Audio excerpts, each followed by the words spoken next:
Bonjour à tout le monde. Aujourd'hui, c'est le 1er novembre 2022 et nous sommes à la veille, demain, 2 novembre, finalement, de la nouvelle de M. Powell qui peut-être va augmenter, pas peut-être, mais sûrement va augmenter les taux d'intérêt de 3/4 de point. Ce serait la quatrième fois, je crois, qu'il fait ça. Et c'est une augmentation abrupte des taux d'intérêt. On verra l'effet que ça va faire tout ça. La capsule d'aujourd'hui est basée sur, si vous voulez, le lieu de travail de M. Powell. Où est-ce qu'il travaille, M. Powell? À la Banque centrale, là, finalement, des États-Unis, à la réserve, finalement. Mais la Banque centrale des États-Unis est une banque centrale créée au début du siècle à peu près, et du siècle précédent. Et qui avait fait une première banque centrale, vraiment, ça avait été, dans le sens moderne du terme, ça avait été la Grande-Bretagne, dans les années comme 1875, quelque chose de comme ça. Après quoi, ben, toute la planète, à présent, tous les pays ont une banque centrale. La question est, quand elles ont commencé les banques centrales, qui a inventé une banque centrale? Eh bien, regardez le tableau. Qui a inventé la banque centrale? Finalement, c'est un monsieur John Law. John Law, c'est un monsieur écossais. Notez les dates. Il est né en 1671, décédé en 1729. Et puis, qu'est-ce qu'il a inventé? Ben, il a inventé la Banque centrale, c'est-à-dire le créateur de monnaie. C'est ça. La Banque centrale, c'est ça qu'elle fait. Elle crée la monnaie, elle détermine les taux d'intérêt. C'est la version moderne.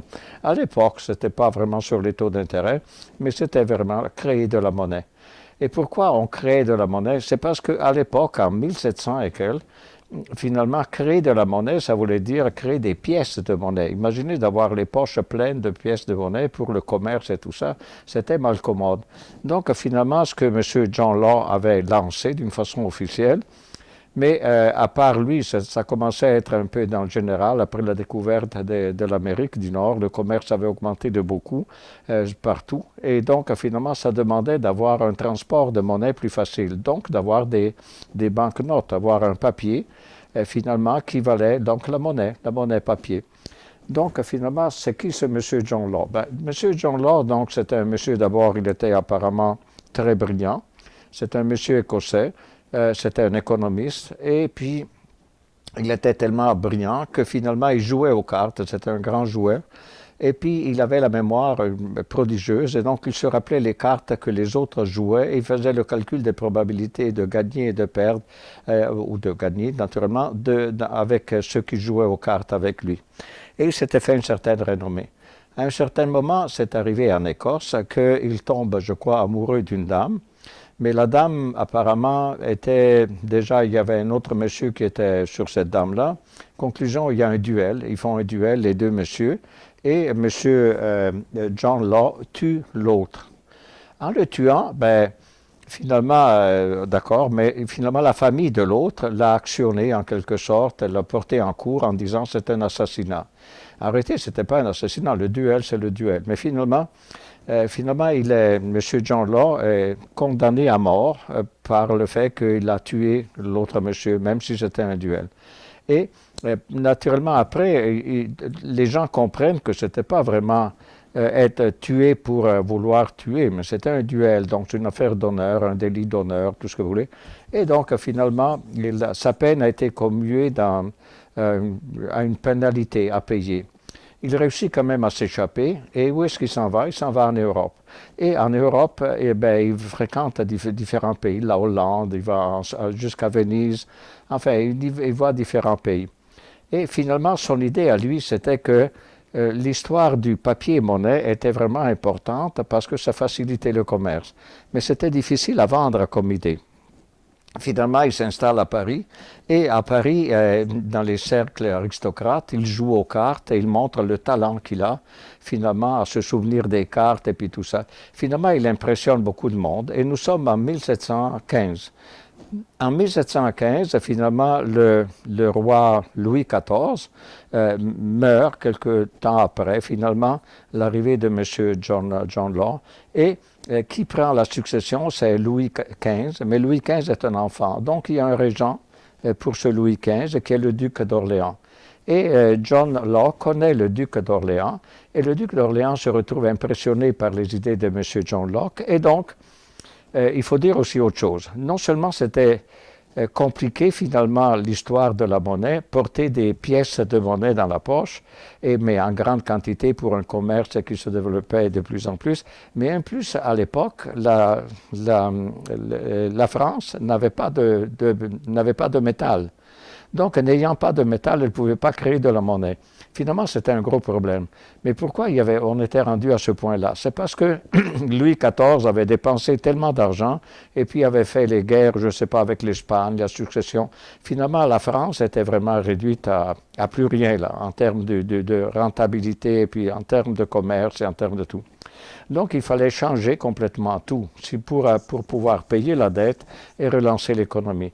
Donc, M. John Law arrive et puis finalement, il réussit à convaincre donc, le duc d'Orléans à adopter ces théories à lui. Donc, il fonde une banque qui s'appelle Banque Royale, ça n'a rien à voir avec la Banque Royale du Canada, et il fonde une banque et cette banque est finalement financée par du papier commercial. Finalement, très peu de métal, argent qui est là-dedans, mais c'est surtout du papier, des titres de dette, disons des obligations. Et naturellement, qu'est-ce qu'il fait avec ça? Il fonde une autre compagnie, et l'autre compagnie, elle veut, développer l'Amérique du Nord. À l'époque, en 1715, la France disait d'être propriétaire de l'Amérique du Nord, tout ce qui c'était comme terre du Mississippi jusqu'à l'océan Pacifique. Personne ne savait exactement qu'est-ce que c'était cette terre-là, mais il y avait juste 700, notez bien, 700 Français, j'imagine, qui étaient en Louisiane. C'était la seule population de France qu'il y avait. Et puis, finalement, cette banque a financé l'arrivée d'autres 800, et puis monsieur, et puis tout ça. Alors, finalement, sans rentrer dans les détails de tout ça, qu'est-ce qu'il fait, monsieur John Law? Il promet de payer la dette du roi de France qu'il avait, donc c'est une grosse dette. Pour payer la dette, ça prenait 10 ans de recettes que la France était capable de produire donc à l'époque. Donc, c'était une dette énorme. Et John Law a dit, OK, on va s'arranger avec la banque avec du papier commercial. Et qu'est-ce qu'il fait? Du papier commercial et de papier donc de reçu. C'est-à-dire le papier comme nous on a dans la poche. Et finalement, qu'est-ce qu'il fait? Pour l'avoir, il se met à spéculer, à montrer que finalement, si vous achetez, donc ils émettent, voilà, excuse-moi, ils émettent des actions qui s'appellent pour la réussite du Mississippi. Et donc, voyez-vous, c'est marqué là. Le croissant, où est-ce que je vous le marque? La Compagnie du Mississippi. Donc, il crée la Compagnie du Mississippi et il vend, mettons, je ne sais pas, 500, je ne sais pas combien d'actions il se met à vendre. Ben donc, il propose des actions qui sont actuellement à 500 livres, la monnaie de l'époque, ou francs, si vous voulez. Et puis, les gens ne payaient pas 500 pour l'achat d'une action, mais ils payaient seulement, mettons, un quart, et puis le reste, ils le payaient par mois, et le balance. C'était une sorte d'achat sur marge, finalement. Ces actions-là du Mississippi, et M. John Law était vraiment très habile à faire le marketing, c'est que investir dans des actions de l'Amérique du Nord, ça signifiait faire la richesse. Parce qu'il y avait tellement de richesses qu'on n'avait pas encore exploitées en Amérique du Nord. Mais si on colonisait mieux, et puis tout ça, ça devenait un boom économique incroyable. Et donc, les actions de 500 sont montées à 1000, à 2000, à 3000, à 4000, sont montées à 10 000, aux 15 000. À un certain moment, en quelques années, sont arrivées à un prix incroyable. Et tellement incroyable qu'à un certain moment, les gens ont commencé à douter que finalement, ça pouvait encore aller plus haut que ça. Et parce que toute la France participait avec ça. En même temps, M. John Law fait un chèque, si on peut dire comme ça, ou enfin, je ne sais pas comment le définir, un papier qui permet au roi de France de payer sa dette. Donc, la dette que le roi avait. Donc, finalement, ça servait vraiment bien, cette banque royale et la filiale qu'il avait faite. Et une fois fait ça, ben, finalement, une fois qu'il a payé la dette, une fois que ça continue à monter à des niveaux stratosphériques, finalement, de valeur, ces actions-là, c'est qu'à un certain moment, quelqu'un a commencé à penser que c'était monté un peu trop.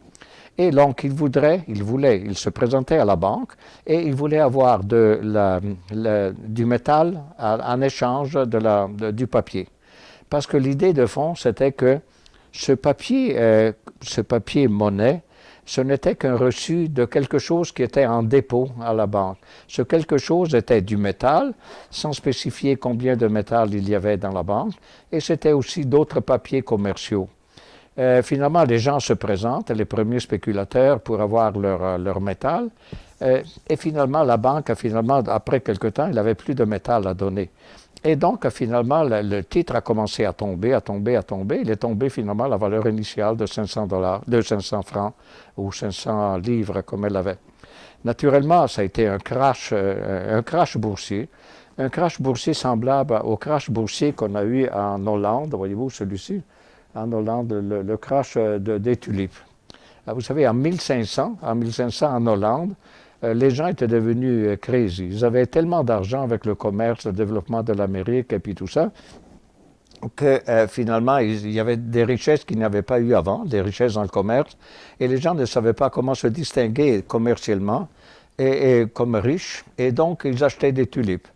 Et les tulipes étaient considérées finalement un objet de luxe. Avoir une tulipe à la maison, c'était le règne finalement.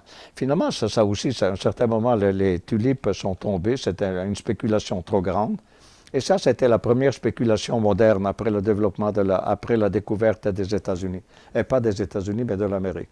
À présent, le deuxième, ça a été finalement le crash déterminé par la compagnie du Mississippi.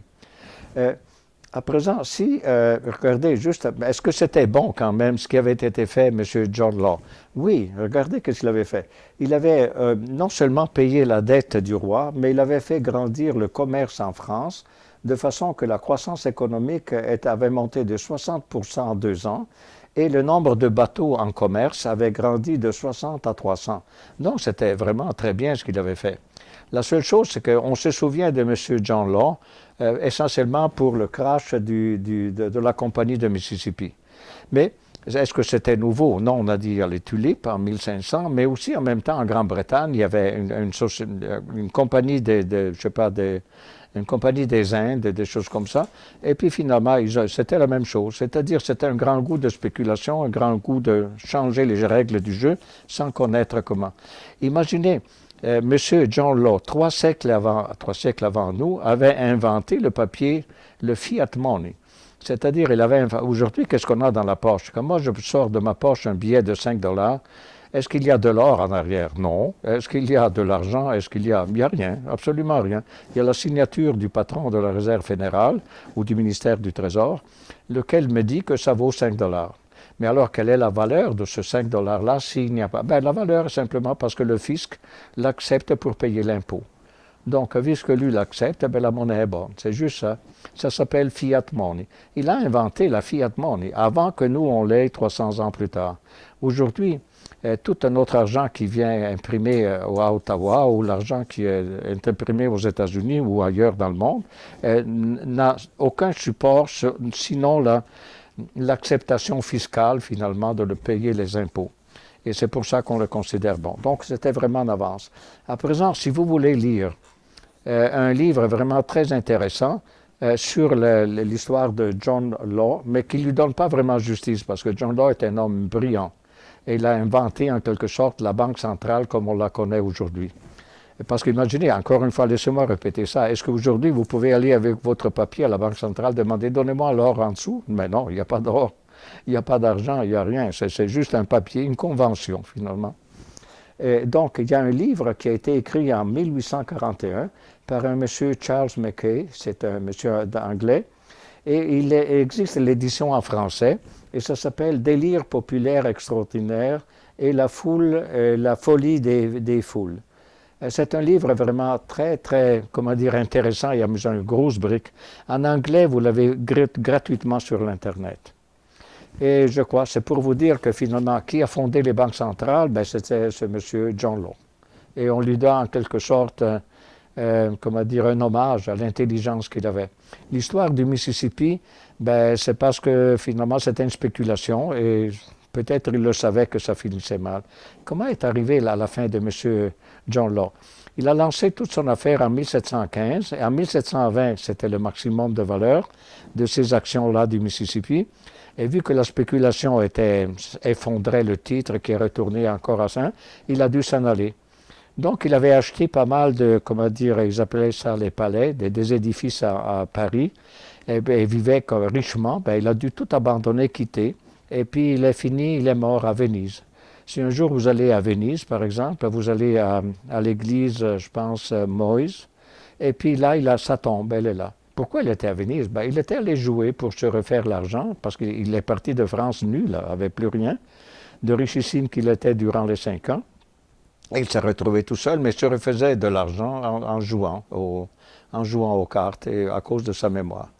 Et voilà, c'est tout ce que ça c'est la capsule donc d'aujourd'hui. Tout ce que je voulais, c'est rendre hommage à M. John Law, parce qu'il y a aussi des publications de ses écrits qu'il a fait.